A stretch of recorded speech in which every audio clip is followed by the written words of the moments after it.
If he is going to take a skin biopsy, it is 88305. Okay, lung biopsy, skin biopsy, colon biopsy. What you have to do is just see under all this which classification suits better. See, a skin debridement would again go for a 88304. A scar tissue would go for a 88304. It's not for a 88305. Only when a skin biopsy is taken, it is 88305. Next comes 88307. Say they are taking a lung, a portion of lung for it, or a mastectomy specimen. So 88307. If a colon biopsy is being taken, it is qualified as 88305. But if colon resection is being done, then we can go with 88307. Okay, so you need to know what exactly is the procedure and what for it is being done.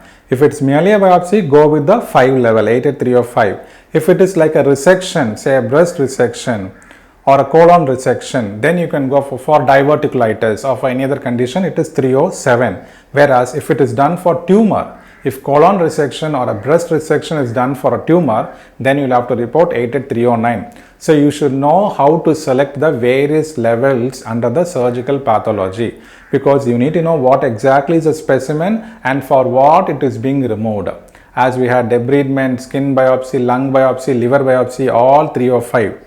But it is a resection. They are going to take a mass. Then certain specific mass that can also classify under 88307. So please go through each of these levels and then select your code.